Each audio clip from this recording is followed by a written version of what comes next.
I get a lot, nah. The foods that, nah.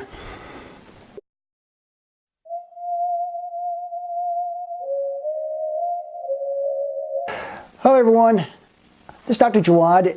I get a lot of emails from patients, from people, and they're wondering what foods specifically I should avoid at all costs.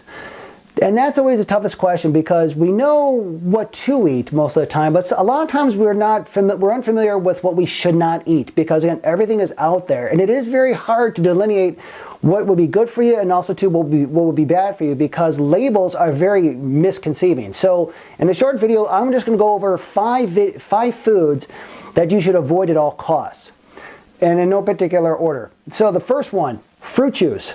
Avoid fruit juice. Fruit juice is just basically sugar water, okay? And it's almost as bad for you as soda. Now, why? Well, because fruit juice has fructose.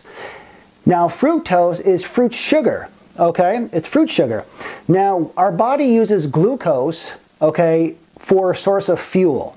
So glucose in moderate amounts is not bad for you. We need glucose for the brain. It crosses the blood-brain barrier. We need glucose for our cells. We need glucose for energy.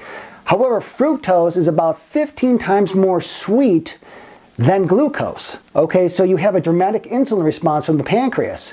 Now, fruit juice, it's mostly sugar and just a little bit of fruit juice. It's a little bit of fruit, okay? So again, you want to avoid fruit juice at all costs.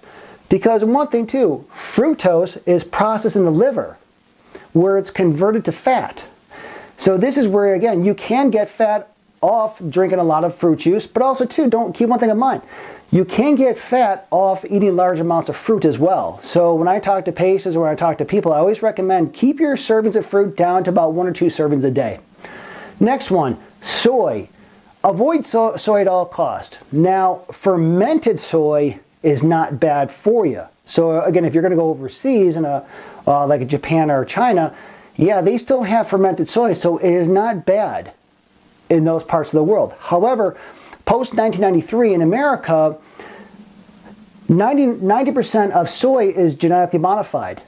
And they put it, and what makes it dangerous, now they turn to soy protein isolates. And soy protein isolates are found in a lot of protein bars. They're found in a lot of protein drinks, okay? Read the labels because soy protein isolate is very bad for you. Because also too, it's an endocrine disruptor. Now, being an endocrine disruptor, the endocrine system, that's part of the hormonal system. Now, when you're taking a lot of soy, what it does, it disrupts the estrogen levels in females and in males, okay? So what it's going to do, that's going to increase the risk of certain cancers. And what's really irritating now is that they're putting a lot of soy, remember soy is genetically modified. They're putting it in a lot of the baby formulas today. So we're feeding our babies genetically modified soy as infants, and that's very bad. Next, vegetable oils. Vegetable oils like canola oil, soybean oil, corn oil, very bad. Again, more than 90% of vegetable oil is genetically modified. Also too, the thing about vegetable oils, it's high in the omega-6. Now we have omega-3, 6, and 9s. Omega-3 fatty acids, those are your anti-inflammatory. So those are actually good for you. Now we have omega-6 that actually cause inflammation, and we have omega-9s that also do cause inflammation as well. Now again, omega-3, 6, and 9s, they're not bad for you as long as it's even distribution. Okay, you really want more 3s and 6s and 9s. However, with vegetable oils, they're loaded with omega-6. The omega-6 fatty acids, they're high in trans fats, so that causes inflammation and also it will increase cholesterol levels. So again, you're causing more inflammation in your system by taking in vegetable oils. Okay, food number 4 you should avoid eating at all costs. Conventional dairy. Now, the milk, I was born in 1971, and the milk that I grew up on drinking was it was good for you. The cows are grass-fed, typically organic, okay, it was fermented, and again, milk did the body good. But what happened a couple decades ago when we had this big milk campaign, this is when everything took a shift, because what's going on now is that on the average gallon of milk, they found over 21 different medications and chemicals in the milk. What they find? They found the hormonal drugs, because what they're doing, they're jacking these cows with hormones. They're jacking with a hormone called estradiol. Now again, estradiol for females, it's used to maintain the uterine lining for possible pregnancy. Also too, antibiotics, because instead of feeding them grass, what they're doing, they're feeding them cheap. They're feeding them grain, they're feeding them corn, they're feeding anything to the cows to make them bigger. Okay, and that causes inflammation. So in order to combat the inflammation, they have to give antibiotics. Also too, they're giving them growth hormone. They're giving them growth hormone like RGBST and RGH. Okay, again, these are growth hormones to make the cows bigger. Now again, milk in the human body, it causes inflammation. It causes mucus. It causes phlegm. So people who have asthmatic patients, okay, should not be drinking milk at any time, at all costs, because again, it will increase the asthmatic symptoms.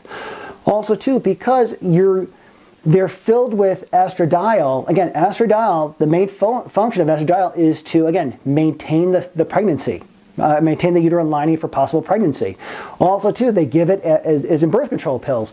They give it in HRT, hormone replacement therapy, for females who are postmenopausal to help deal with hot flashes, vaginal dryness, and so forth and so on. So again, this is what they're giving the cows. So as we consume the conventional dairy, this is how we get GI distress. This is how we get weight gain. Okay, so again, food number 4, conventional dairy, avoid at all costs. Food number 5, artificial sweeteners. Okay, artificial sweeteners, they're neurotoxic to the system. Again, they cause kidney disease, they cause liver disease, they increase the tumor growth, okay, again, for possible cancers. Increase weight gain, again, it could trigger type 2 diabetes, because artificial sweeteners, no matter if it's, again, aspartame, which is equal in NutraSweet, sucralose, Splenda, saccharin, the sweet and low, which is actually my favorite, you know. I have a little sweet and low only when I go out and have coffee, but that's very, very little. Xylitol and sorbitol. Okay, all these are artificial sweeteners, and what happens with the artificial sweeteners, they're about at least 10 times more sweet to the body than regular sugar. So you get an insulin response from the pancreas. Okay, you get much more insulin being released from the pancreas to stabilize the blood sugar. You keep on doing that, you're increasing the chance of being a type 2 diabetic. Okay, and also too, keep it going, you're going to get possible chance of metabolic syndrome. So again, so these are just, again, the 5 conventional foods I always tell my patients or people that I'm working with to avoid at all costs. Again, this is just a start. These are just 5 foods. I know there's a lot more foods out there, but these are my top 5. Hope you enjoyed the video. I'll see you the next time. Hello, this is Dr. Jawad. Please subscribe to my channel for more up-to-date videos, and thanks for watching.